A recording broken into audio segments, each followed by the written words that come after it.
jauhilah olehmu 7 macam perkara yang merusak. Yang pertama, asyirku billah, menyekutukan Allah subhanahu wa ta'ala. Agama dimulai dari keyakinan, maka kehancuran agama selalu dimulai dari kehancuran keyakinan, iman atau akidah yang dimiliki oleh seseorang. Dan untuk menghancurkan nilai-nilai iman yang kita miliki ini, orang rasanya tidak akan menghantam kita dengan peluru kendali. Orang tidak akan mengirimkan nuklir ke sini. Orang tidak juga akan mengirimkan satuan militernya ke sini. Untuk menghancurkan nilai-nilai iman, dibanjiri kita dengan paham-paham yang merusak dan mendangkalkan akidah.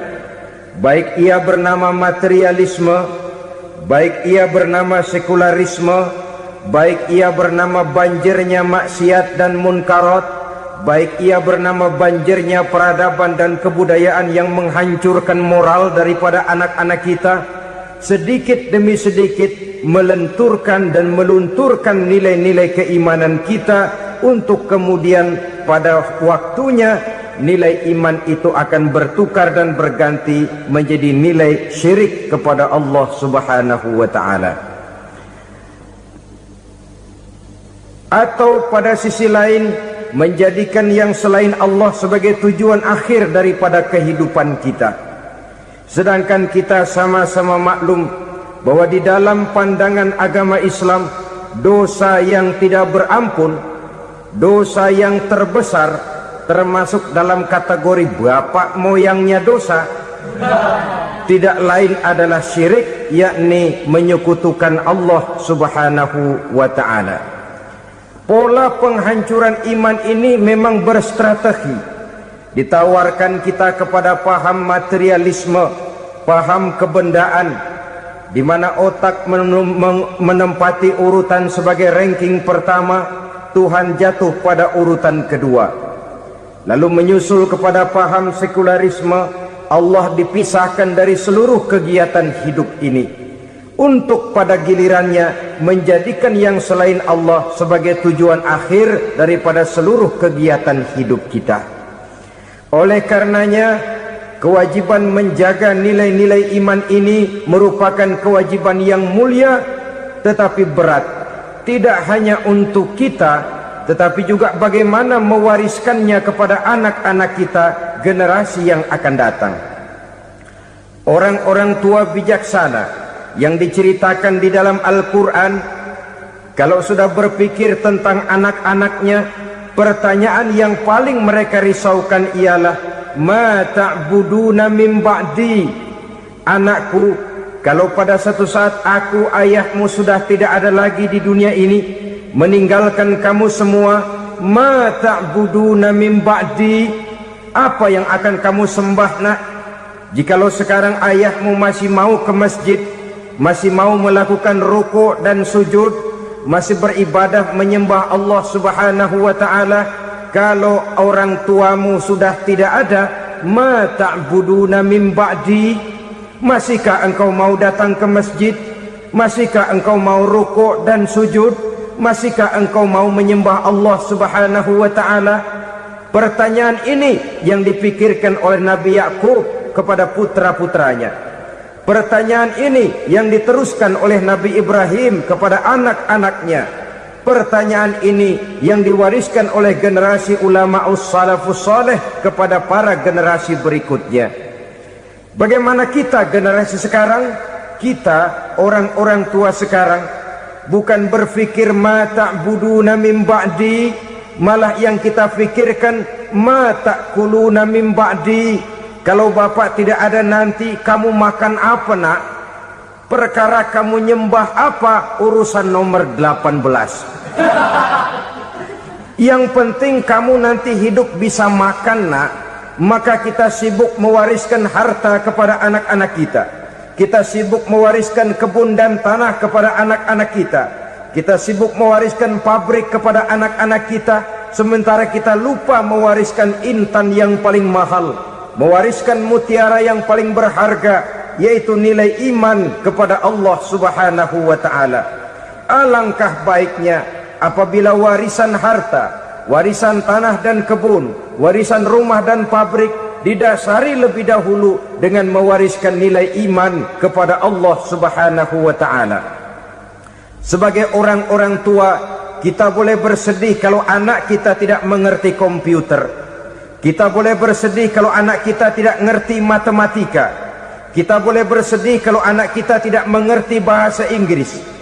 Tapi sewajarnya lebih bersedihlah kita orang tua jikalau mempunyai anak yang tidak kenal Allah sebagai Tuhannya, yang kemudian tidak mau rukuk dan sujud kepada Allah Tuhannya. Itulah kemalangan yang paling malang bila kita meninggalkan generasi yang tidak bertauhid kepada Allah Subhanahu wa ta'ala. Betapapun anak kita tidak ngerti komputer, saudara, paling-paling kerugiannya cuma kerugian dunia. Masuk dia ke alam barzakh, munkar nakir tidak akan sempat tanya kau belajar komputer apa tidak. Kumpul dia di padang mahsyar, malaikat juga tidak akan tanya matematikamu nilainya berapa. Yang ditanya kau kenal Allah, kau rukuk dan sujud kepadanya, kau pernah datang ke masjid.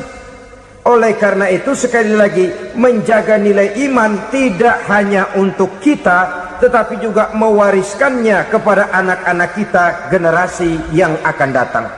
Sungguh kemalangan yang paling besar apabila kita meninggalkan anak-anak kita. Mereka kita tinggalkan lemah ekonominya, itu tidak baik. Mereka kita tinggalkan lemah otaknya, itu pun akan membuat mereka tertinggal oleh yang lain. Tapi yang paling celaka, jikalau kita tinggalkan mereka dalam kondisi lemah imannya, rapuh akidahnya, tidak baik dan tidak betul keyakinan hidupnya. Oleh karena itu Nabi berpesan, jauhilah 7 perkara yang merusak. Yang pertama, syirik kepada Allah Subhanahu wa ta'ala. Menyekutukan Allah baik dalam ucapan, dalam keyakinan ataupun dalam perbuatan. Ini perkara pertama yang termasuk 7 perusak besar di dalam kehidupan. Kalau sudah jatuh kita ke lembah syirik, bagaimanapun banyak kebaikan yang kita kerjakan, berjiwa sosial, bertangan pemurah, gemar menolong orang lain, kalau memang dasarnya syirik, maka seluruh kebaikan kita akan hancur, tidak akan ada nilainya dalam pandangan Allah Subhanahu wa ta'ala. Dalam pandangan manusia, mungkin kita dicatat sebagai orang sosial, gemar menolong orang lain, tidak berpangku tangan melihat orang yang mendapat kesulitan. Tapi oleh karena dasarnya syirik, dasarnya tidak mentauhidkan Allah, maka seluruh nilai kebaikan yang kita kerjakan tidak akan ada nilainya dalam pandangan Allah Subhanahu wa ta'ala. Maka jagalah iman kita, jangan sampai dihinggapi penyakit syirik yang bagaimana kecilnya sekalipun. Sekali lagi, baik syirik dalam bentuk ucapan, syirik dalam bentuk keyakinan, sampai kepada syirik dalam bentuk perbuatan, kita berhindar kepada sifat-sifat yang sedemikian itu. Karena apa? Dalam satu ayat Quran Allah Subhanahu wa ta'ala menjelaskan, innallaha la yaghfiru ayyushraka bih wa yaghfiru ma duna dzalika liman yasha. Allah tidak akan memberi ampun kepada orang-orang yang menyekutukannya, tapi Allah masih mau memberikan ampun kepada dosa-dosa yang selain itu bagi orang-orang yang dikehendakinya. Dosa selain syirik, apabila kita bertaubat, Allah masih mau mengampuni. Tapi kalau sudah jatuh ke tempat syirik, itu sudah dosa yang tidak berampun. Taubatnya tidak lain melepas syirik, kembali kepada tauhid, berkeyakinan bahwa hanya ada Allah Subhanahu wa ta'ala, Tuhan satu-satunya, yang lam yalid walam yulad walam yakul lahu kufuwan ahad.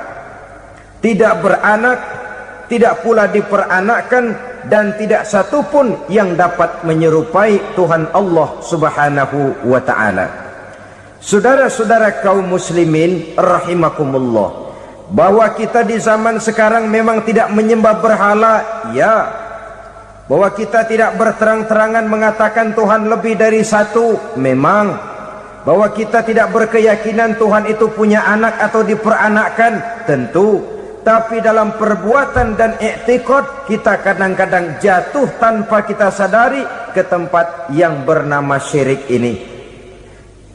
Oleh karenanya, di zaman di mana teknologi makin canggih, di mana kemajuan pembangunan makin menjangkau berbagai aspek kehidupan, diperlukan keseimbangan antara kemajuan fisik material dengan kemajuan mental spiritual.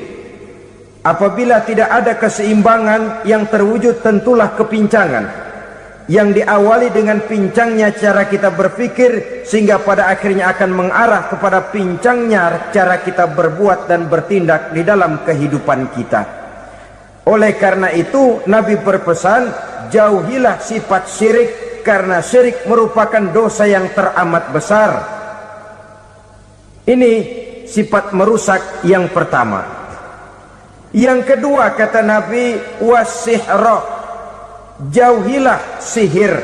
Sihir ini juga termasuk perkara yang merusak kehidupan.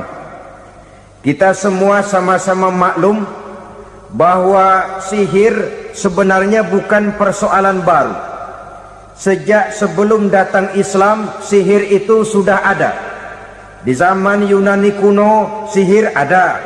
Di zaman Mesir kuno, di zaman Cina kuno, dan yang lain-lain yang serba kuno, sihir itu sudah ada. Bahkan para nabi pun, para rasul yang diutus oleh Allah Subhanahu wa ta'ala, senantiasa berhadapan dengan ahli-ahli sihir untuk menguji kebenaran dari misi yang mereka bawa. Sihir adalah perbuatan di luar kebiasaan yang bisa dikerjakan oleh ahlinya dengan bantuan jin atau setan. Hukum mempelajari sihir adalah haram, mengamalkannya lebih haram lagi. Sebab itu saudara-saudara, sihir merupakan perbuatan merusak yang harus kita jauhi. Ciri-ciri daripada perbuatan sihir, pertama, ia mengandung tipuan, bayangan khayal. Di zaman Nabi Musa misalnya, orang melihat tambang-tambang itu seperti ular. Nabi Musa melayangkan tongkatnya menjadi ular-ular besar yang memakan ular-ular kecil ciptaan tukang-tukang sihir Fir'aun tadi. Lalu sihir bisa terjadi dengan bantuan jin kafir atau setan. Kemudian ciri yang ketiga, sifatnya halus dan tersembunyi. Taruh kata ada seorang ahli sihir yang mempergunakan ayat-ayat Quran sebagai jompa-jampe, sebagai baca-bacaan, itu cuma sekedar kedok.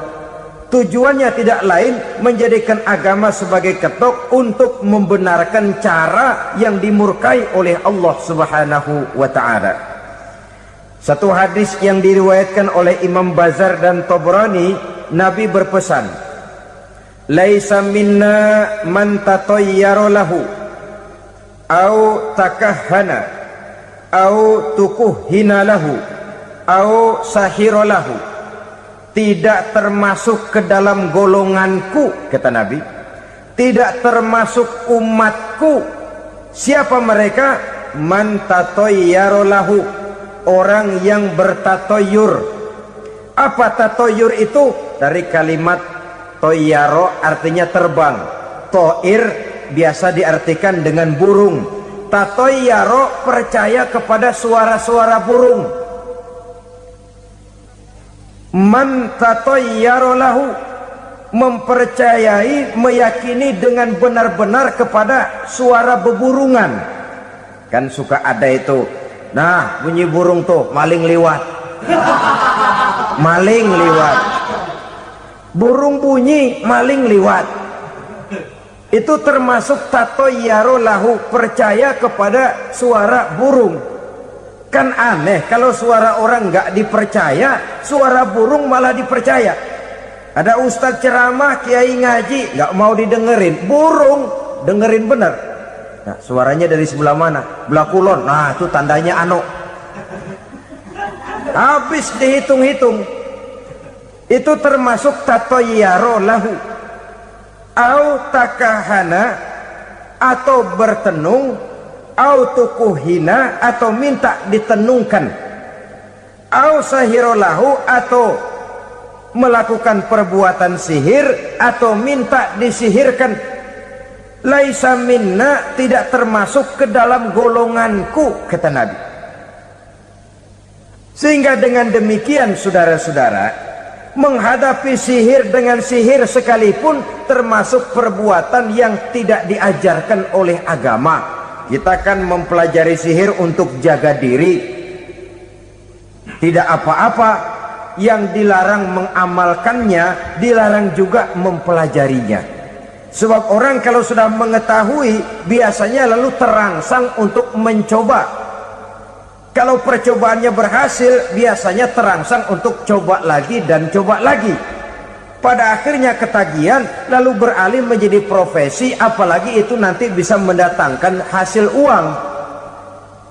Saudara-saudara kaum muslimin rahimakumullah, kita manusia makhluk nyata, kita hidup di alam nyata, terikat oleh sunnatullah, kausaliti. Oleh karenanya bagi kita keyakinan yang penuh, keikhlasan di dalam bertuhankan Allah, penyerahan diri sepenuhnya hanya kepadanya, itu sudah merupakan obat penangkal yang sangat ampuh agar kita tidak terkena penyakit-penyakit yang dibuat oleh setan dan para pembantunya. Sehingga beberapa ayat Quran mengajarkan, misalnya a'udzu bikalimatillahi tammati min syarri ma khalaq, atau bismillazi la yadurru ma'asmihi syai'un fil ardi wala fis sama, dengan menyebut nama Allah yang tidak bisa mendatangkan bahaya sedikit pun, dari baik yang datang dari langit maupun yang datang dari bumi. Jiwa yang kosong dari keyakinan yang penuh kepada Allah, jiwa yang penuh was-was dan ragu-ragu, itu yang mudah terserang oleh penyakit-penyakit yang dikerjakan oleh para tukang-tukang sihir, yaitu oleh setan dan seluruh para pembantunya. Kemudian hadis kedua yang diriwayatkan oleh Imam Ibnu Hibban, Nabi bersabda, la yadkhulul jannata mudminu khamrin wala mu'minu bisihrin wala qati'u rahmin. Tidak masuk surga. Ini Nabi yang bilang, tidak masuk surga. Siapa itu? Pertama, mudminu khamrin, orang yang berkekalan dalam mabuk. Selalu mudminun itu sudah menjadi perbuatan rutinnya, tidak kapok-kapoknya, teler seumur hidup. Mudminu khamrin, tidak masuk surga orang yang selalu bermabuk-mabukan. Yang kedua, wala mu'minu bisihrin, orang mukmin tapi main sihir. Ini juga oleh Nabi diperingatkan, tidak akan masuk surga orang mukmin tapi suka main sihir. Wala qati'u rahmin, dan tidak juga orang yang memutuskan silaturahmi. Tiga macam manusia yang diperingatkan Nabi tidak akan masuk surga: orang yang selalu mabuk, orang mukmin yang main sihir, dan orang yang memutuskan silaturahmi. Saudara-saudara kaum muslimin rahimakumullah, lalu orang berkata, kenapa dilarang kita bersihir? Padahal Rasul sendiri kan punya mukjizat. Nah, kita memang harus membedakan antara mukjizat dengan sihir. Dalam kehidupan agama kita kenal ada yang namanya mukjizat, ada yang namanya karomah atau keramat biasa diucapkan, ada yang namanya maunah, ada yang namanya irhas, ada juga yang namanya sihir. Kesemuanya ini berbeda, saudara-saudara. Yang dinamakan mukjizat itu khusus untuk para rasul saja. satu kejadian luar biasa yang terjadi dilakukan oleh Rasul atas izin dari Allah Subhanahu wa ta'ala. Perbedaannya dengan sihir jelas. Sihir dari setan, mukjizat dari Allah. Sihir bisa dipelajari, mukjizat tidak.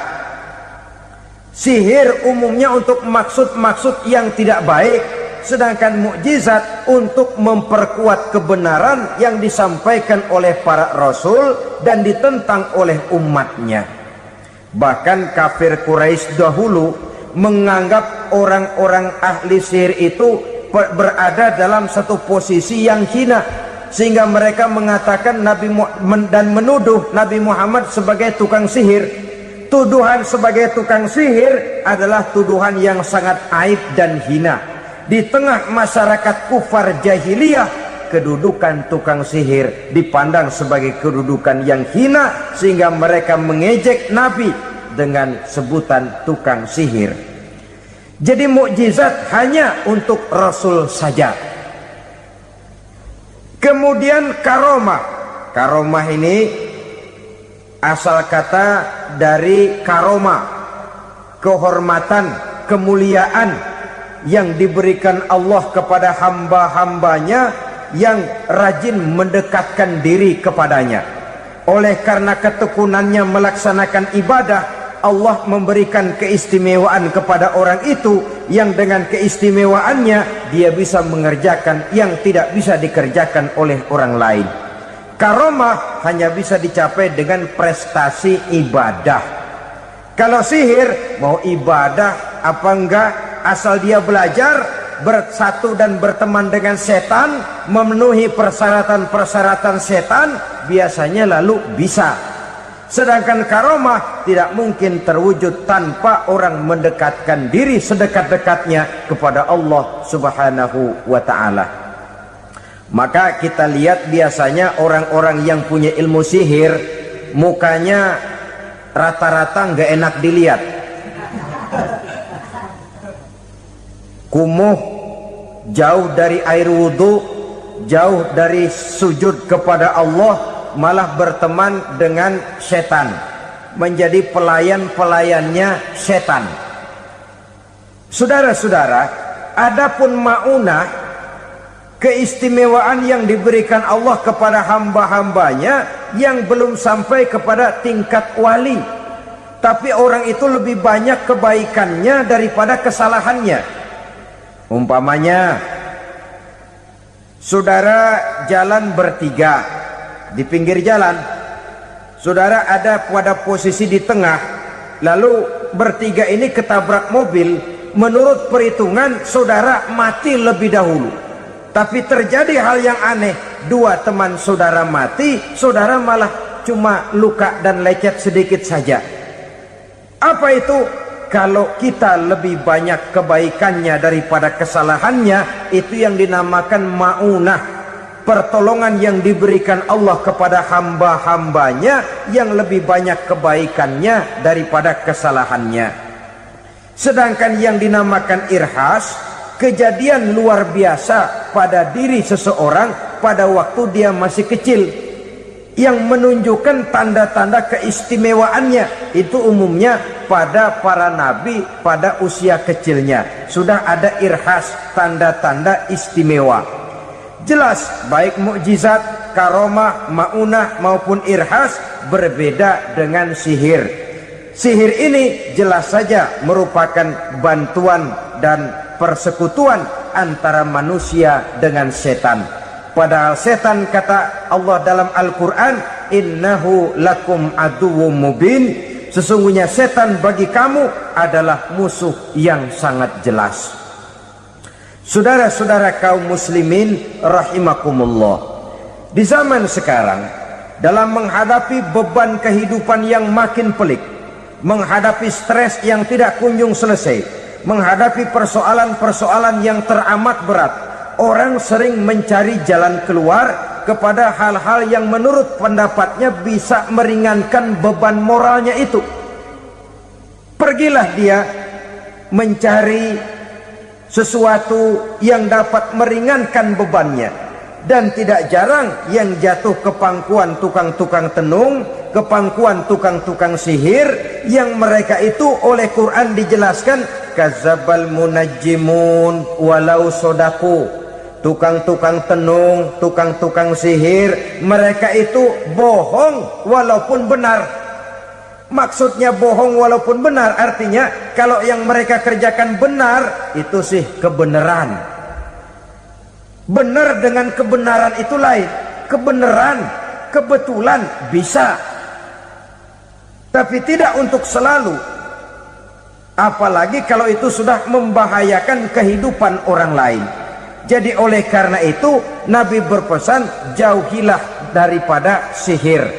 Kalau sudah jauhilah dari sihir artinya ya jauhilah daripada mempelajarinya, jauhilah daripada bergaul dengan orang-orang yang ahli di bidang itu, karena dari pergaulan segalanya bisa menular. Baiklah saudara, ini yang kedua. Yang ketiga pesan Nabi, wa qatlan nafsil lati harramallahu illa bil haq. Membunuh orang lain dengan cara yang tidak benar. Membunuh orang yang diharamkan oleh Allah Subhanahu wa taala untuk melakukannya kecuali dengan alasan yang benar. Kita tahu Islam adalah agama damai. Sesuai dengan namanya, ia tidak dikembangkan dengan pedang dan kekerasan. Ia dikembangkan dengan keteladanan dan tuntunan moral. Oleh karena Islam bukan agama kekerasan, Islam pun tidak mementingkan dan mengajarkan kekerasan kecuali dengan alasan yang benar dan bisa dipertanggungjawabkan. Membunuh dengan sengaja, menghilangkan nyawa orang lain tanpa alasan yang bisa dibenarkan adalah merupakan dosa besar dan satu di antara 7 perkara yang bisa mendatangkan kerusakan dalam kehidupan dan yang hendaknya harus kita jauhi.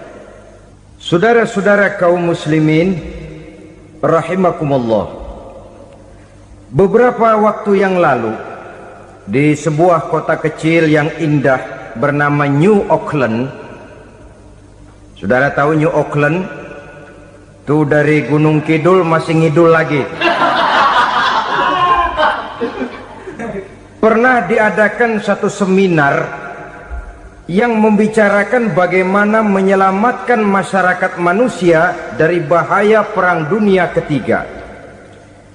Diperkirakan kalau terjadi Perang Dunia Ketiga, manusia tidak akan tersisa. Sebab apa? Pada waktu itu cadangan nuklir yang dimiliki oleh bersama Amerika dan Rusia konon sudah sanggup memusnahkan 6 miliar manusia pada saat jumlah manusia baru 5 miliar.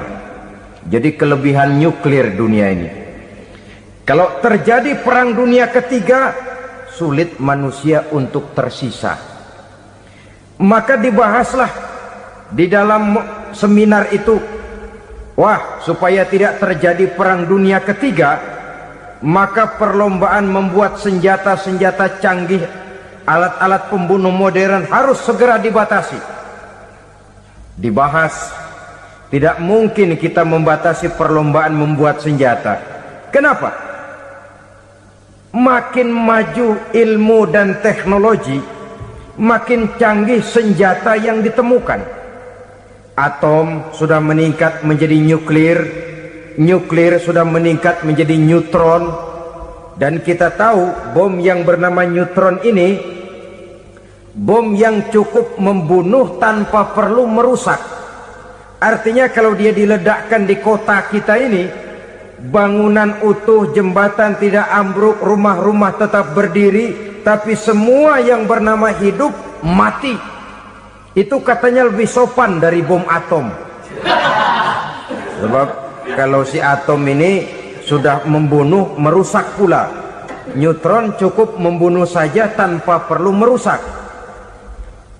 Jadi majunya senjata-senjata teknologi sebagai akibat yang logis dari kemajuan ilmu pengetahuan ini tidak bisa kita batasi. Dan memang sebenarnya yang bahaya bukan senjatanya, tapi manusia yang mengendalikan senjata itu. Mereka kembali kepada prinsip the man behind the gun. Bukan senjatanya yang bahaya, tapi manusia yang mengendalikan senjata itu yang bahaya.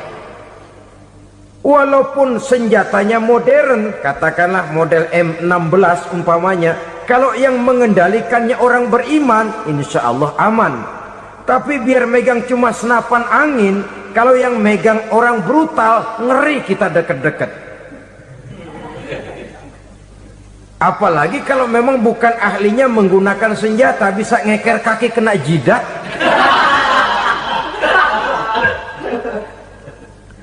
Mereka kembali kepada prinsip lama yang tetap baru. Bukan senjatanya yang harus dibatasi, manusia yang mengendalikan senjata itu yang perlu dibicarakan. Nah, kalau begitu, agar manusia tidak mempergunakan senjata sewenang-wenang, apa yang harus kita lakukan? Ya, manusianya harus bermoral. Ya, tapi moral yang mana? Di dunia ini banyak ajaran tentang moral. Itu pun mudah saja. Di sini kan kita undang saja ahli dari berbagai agama untuk membicarakan konsep perdamaian menurut agamanya masing-masing.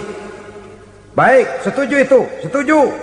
Maka tampillah para ahli agama, mereka kembali kepada prinsip moral daripada konsep yang terkandung di dalam ajaran agama untuk menegakkan perdamaian. Mula-mula naiklah ahli dari agama Hindu, dibacakan konsep perdamaian menurut ajaran agama Hindu, bahwa untuk damai manusia harus meninggalkan nafsu keduniaannya, menempuh samsara dan sebagainya untuk mencapai nirwana, menjauhi kemegahan dan kemewahan dunia. Ini lalu dibahas, rasanya juga tidak mungkin ini. Kemudian dari agama Nasrani, bahwa untuk damai manusia harus menciptakan sifat kasih sayang. Kalau ditampar pipi kiri, berikan pipi yang kanan. Kalau diberikan selendang, berikan baju. Nanti orang kasihan, lalu dia tidak akan nampar lagi. Ketika ini dibahas, ternyata rasanya pun tidak mungkin bisa diterima. Karena apa? Di zaman sekarang orang ditampar pipi kiri, dikasih pipi kanan. Bukan kasihan, gemes. Damai belum tentu, bonyok udah jelas. Lalu ketika dibacakan konsep perdamaian menurut Quran, di mana disampaikan ayat wa jazaa'u sayyi'atin sayyi'atun misluha faman afa wa aslaha fa ajruhu 'ala Allah. Balasan terhadap satu kejahatan adalah kejahatan yang seimbang, tetapi barang siapa yang memberi maaf dan mencari jalan damai, itulah yang terbaik dan akan mendapat pahala dari Allah Subhanahu wa ta'ala. Kamu tidak salah ditampar pipi kirimu, tampar lagi pipi kirinya sekeras dia menampar pipi kirimu. Nanti orang tidak mau menampar kita karena dia tahu kalau dia tampar kita, dia akan menderita tamparan sekeras dia menampar kita. Akan terjadilah prinsip saling hormat menghormati, tidak saling ganggu, tidak saling usil, tidak saling jahil. Atas dasar ini perdamaian bisa ditegakkan. Mereka bisa menerima konsep ini, tapi kemudian seminar ditutup tanpa satu keputusan resmi. Kenapa? Terus terang mereka kagum dengan konsep Islam, tapi sentimen lama terhadap nilai-nilai Islam telah menutup mata mereka untuk menerima kebenaran dari ajaran Al-Quranul Karim. Saudara-saudara kaum muslimin rahimakumullah, kembali kita kepada persoalan pokok. Roh adalah dari Allah, dia akan kembali kepada Allah, milik mutlak dari Allah. Tidak pantas kita merampasnya dari orang lain. Tidak wajar kita menghilangkannya tanpa alasan yang dibenarkan oleh agama. Di zaman sekarang, akibat persaingan hidup yang makin tajam, lapangan kerja yang makin sulit, tensi ekonomi yang makin tinggi, atau karena nilai moral yang makin rendah, atau juga karena rapuhnya pegangan orang kepada agama, nyawa rasanya sudah sedemikian murahnya. Berbagai kasus membuat berdiri bulu roma kita. Ada mayit, ada manusia dipotong 6, dicincang macam kambing. Ada yang dipotong 5, ada yang dipotong 13, dikardusin, dibuang ke tempat sampah. Inna lillahi wa inna ilaihi raji'un. Gejala apa ini? Kanibalisme. Manusia sudah demikian sadisnya, manusia sudah sedemikian buasnya, sehingga sesama manusia diperlakukan seperti hewan. Padahal hewan sendiri belum pernah macan makan macan, bagaimanapun buasnya macan. Belum pernah serigala memakan serigala, bagaimanapun brutalnya serigala. Tetapi manusia makan manusia di zaman sekarang kadang jadi kenyataan dalam kehidupan kita. Kadang persoalannya remeh saja, soal uang 200 perak, pisau bicara, nyawa melayang. Soal rokok sebatang, celurit bicara, nyawa melayang. Soal-soal yang sama sekali tidak prinsip, begitu mudah kita menghilangkan nyawa orang lain. Padahal Nabi pernah memperingatkan, apabila dua orang muslim sudah berkelahi dan berbunuh-bunuhan, al-qatil wal maktul finnar, yang membunuh dan yang terbunuh dua-duanya neraka. Sahabat heran, ya Rasul, kalau yang terbunuh, kalau yang membunuh masuk neraka itu sih wajar, tapi yang terbunuh kenapa neraka juga? Beliau menjawab, dua-duanya sudah punya niat untuk saling membunuh. Niatnya itu yang diponten. Yang terbunuh cuman lagi apes aja, keduluan dia. Umpama tidak terbunuh, pasti dia yang akan membunuh. Oleh karenanya al-qatil wal maktul, yang membunuh dan yang dibunuh finnar, dua-duanya masuk ke dalam neraka. Islam menghormati kehidupan, tidak hanya terbatas kepada sesama muslim, orang-orang yang berlainan agama pun yang mau hidup berukun, damai, berdampingan dengan umat Islam, jiwa mereka, darah mereka dilindungi oleh nilai-nilai Islam yang disebut dengan kafir zimmi ini. Mengganggu mereka sama saja dengan mengganggu aku, kata Nabi. Jadi oleh karena itu, sayangilah sesama.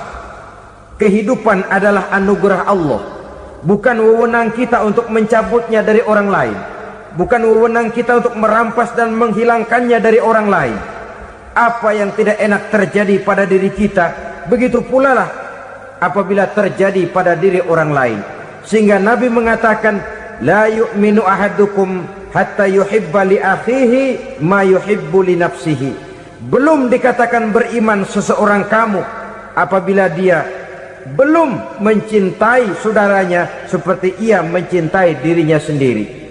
Apa yang enak dirasakan oleh orang lain, enak juga dirasakan oleh dia. Mengukur orang lain dengan diri sendiri. Kalau orang lain tanpa salah saya fitnah, kalau saya tanpa salah difitnah orang, enak apa enggak? Enggak, orang lain juga begitu. Kalau orang lain tanpa salah saya tempeleng kepalanya, enak apa tidak? Tidak. Orang lain juga begitu. Yang tidak enak terjadi pada diri kita, tentu tidak enak juga kalau terjadi pada orang lain. Mengukur orang lain dengan diri sendiri, sehingga tidak timbul sifat egois, tidak menari di atas bangkai orang lain, tidak mendirikan kebahagiaan di atas untayan air mata orang lain. Sehingga dengan demikian saudara-saudara, dia bisa menghormati kehidupan, menghormati orang lain sebagaimana dia ingin dihormati. Inilah perbuatan ketiga yang merusak, membunuh orang lain dengan yang diharamkan Allah tanpa alasan yang benar. Yang ketiga. Kemudian yang keempat, perbuatan merusak, wa aklar riba, makan riba. Hidup adalah tolong menolong. Bahasa kerennya take and give katanya. Saling memberi dan saling menerima. Nabi mengajarkan, man kuraba kurbatan min kurabid dunia karaballahu lahu kurbatan min kurabi yaumal qiyamah. Wallahu fi aunil abdi madamal abdu fi auni akhihi.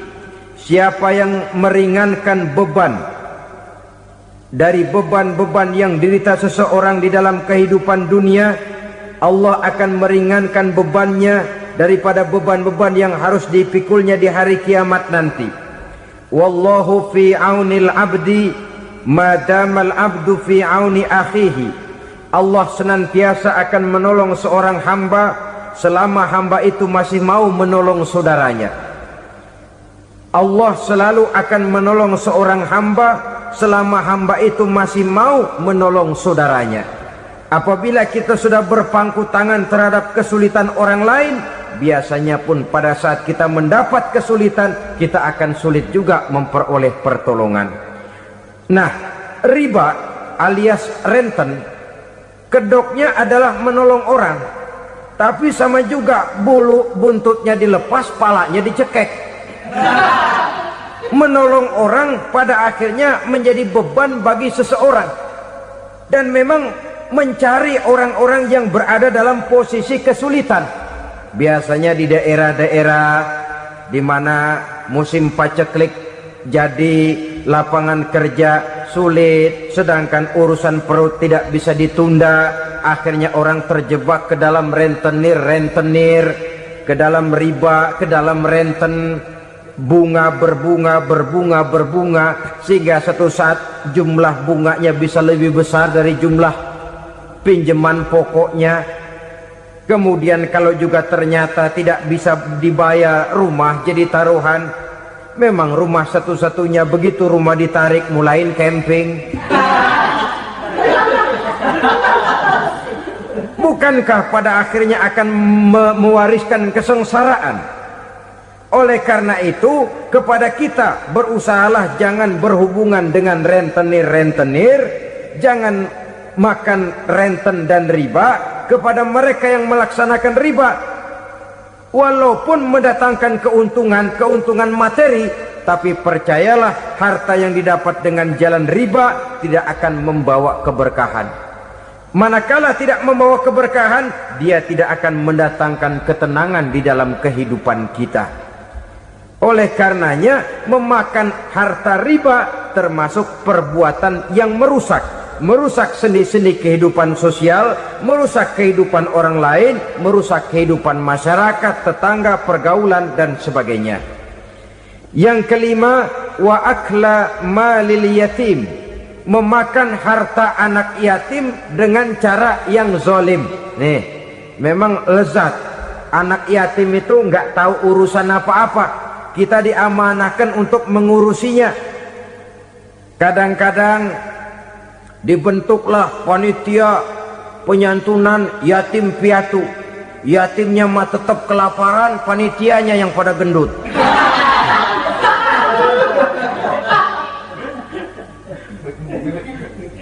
Padahal memakan harta anak yatim termasuk perbuatan dosa besar. Dan menjantuni yatim merupakan perbuatan mulia. Nabi mengatakan, ana wa kafilul yatim kahataini yaumal qiyamah. Aku dan orang-orang yang menyantuni anak yatim seperti dua jari ini pada hari kiamat nanti. Dekat sekali. Jikalau ingin di hari akhir nanti dekat dengan Rasul, bersahabatlah dengan anak-anak yatim. Jadilah pengurus anak-anak yatim. Bangunlah panti-panti asuhan yatim. Pada saat bapak ibunya meninggal, kitalah yang menjadi orang tuanya. Bahkan sedemikian besar perhatian Islam terhadap anak-anak yatim ini, sehingga Quran memberikan peringatan, ara'aital ladzi yukadzibu biddin fadzalikal ladzi yad'ul yatim wa la yahuddu ala ta'amil miskin. Tahukah kamu siapa orang yang mendustakan agama? Beragama tapi dianggap dusta, solatnya dusta, puasanya dusta, karena agamanya sudah berdusta. Siapa mereka? Fazalikal ladzi yad'ul yatim, orang yang menyia-nyiakan anak yatim. Wala yahuddu ala ta'amil miskin, dan tidak pernah memberi makan kepada orang-orang yang menderita kemiskinan. Menyia-nyiakan, meninggalkan anak yatim termasuk perbuatan yang divonis kita sebagai orang yang mendustakan agama. Saudara-saudara kaum muslimin rahimakumullah, maka sangat dicela mengeksploitir anak-anak yatim, menjadikan mereka sebagai kedok untuk mencari kekayaan pribadi. Tetapi jikalau ikhlas, ganjarannya sangat besar, nilai pahalanya sangat besar. Menyantuni yatim tidak hanya setahun sekali. Kalau Muharram pakai istilah lebaran yatim, dibentuklah panitia, diberilah beras, uang 45.000 rupiah, alhamdulillah. Tapi jangan lupa, si yatim tidak hidup cuma satu hari. Dia tidak hidup cuma di bulan Muharram saja, dia hidup 12 bulan dalam setahun. Sebagaimana anak-anak yang lain, dia juga berhak punya masa depan. Dia juga berhak menikmati bangku sekolah. Dia berhak mengenyam arti dan makna pendidikan. Dia berhak membekali diri dengan ilmu dan pengetahuan, seperti halnya anak-anak yang lain. Maka kita yang diberikan keluasan oleh Allah, ingatlah itu, bersahabatlah dengan anak-anak yatim, santuni mereka. Perkara setahun sekali di bulan Muharram, alhamdulillah, itu bagus, bin Thayyib alias baik. Tapi tentu dan tentu sekali lagi, si yatim tidak hanya hidup di bulan Muharram. Dia hidup 12 bulan dalam setahun, 24 jam dan di dalam sehari. Oleh karenanya, menyia-nyiakan mereka pada saat posisi kita memang mampu akan memojokkan kita dalam satu posisi di mana kita dianggap sebagai orang yang mendustakan agama, memakan harta anak yatim dengan cara yang zolim. Bapaknya udah meninggal, kebunnya lebar, anaknya dikelecehin. Nah, dah kamu nggak usah pusing, nanti saya yang ngurus. Akhirnya bukan ngurus, nguras. Si yatim mungkin tidak tahu bahwa dia disia-siakan, haknya diambil, miliknya dizalimi. Tapi Allah yang akan membalasnya dengan seadil-adilnya. Maka makan harta anak yatim biasanya balasannya tokcer bin paten. Nggak banyak selang tempo itu, nggak percaya cobain dah. Nyobain aja kan nggak bayar, umpama.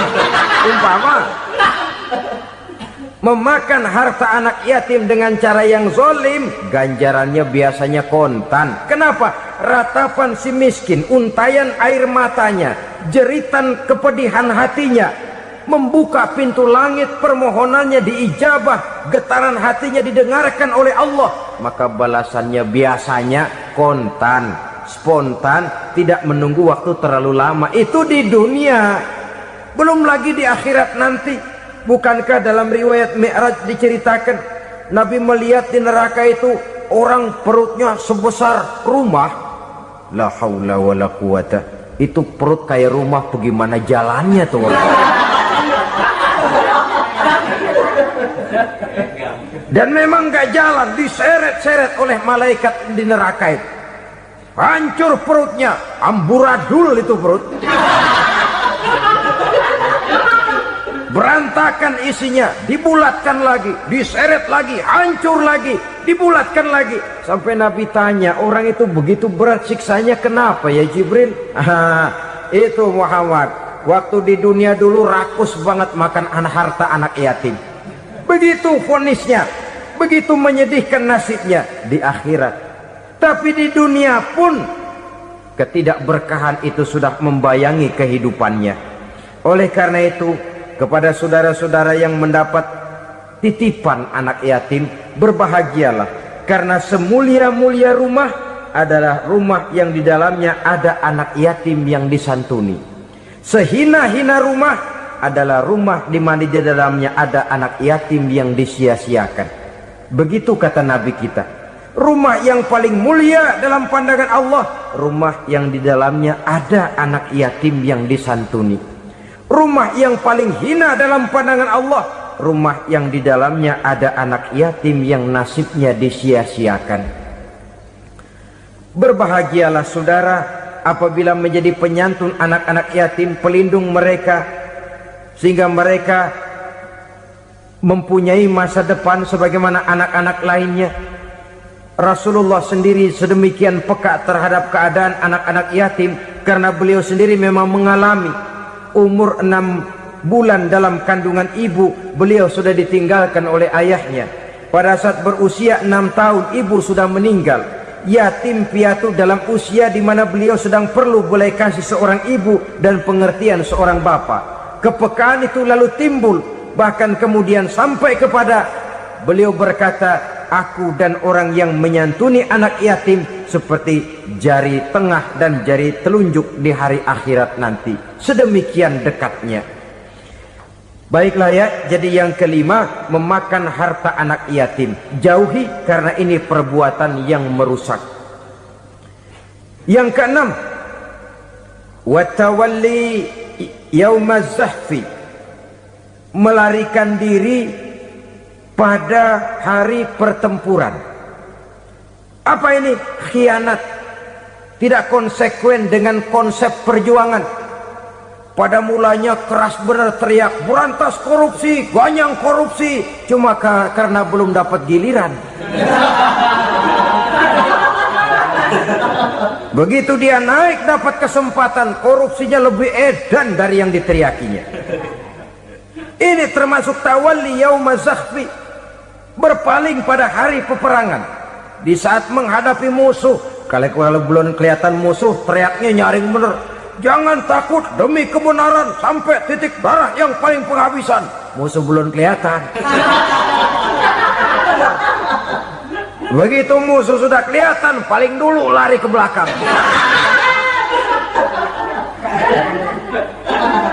Kalau diajak berjuang ada saja alasannya.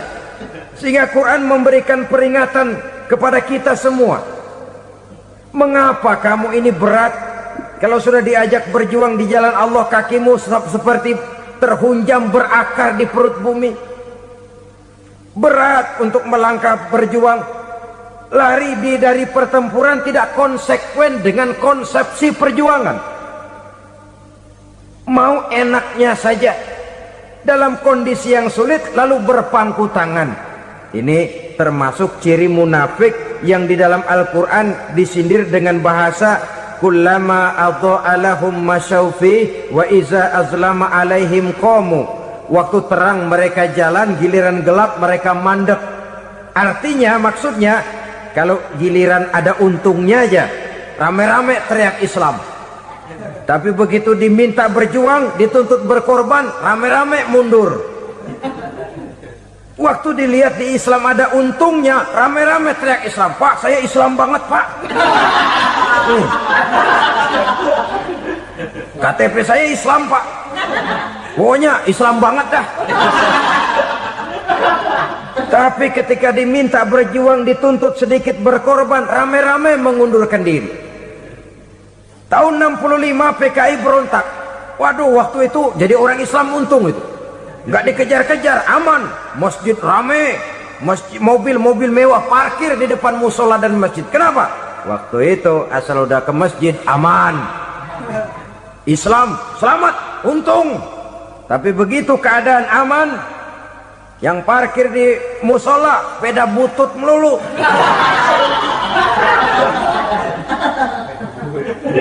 Waktu terang mereka jalan, waktu gelap mereka berhenti. Dikala di Islam ada untungnya, baru wah Islam bagus, Islam hebat.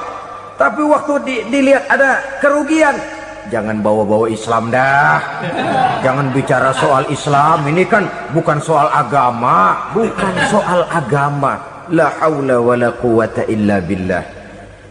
Beragama kita ambil talfik fid din, mengambil yang enteng-enteng saja dalam urusan beragama ini. Tidak konsekuen kita dengan Islam kita. Seolah kita mau memilih mana yang terasa cocok sama selera kita, kita teriak Islam. Beratan aja dikit, rame-rame berpaling. Itu termasuk tawalli yaumaz zahfi.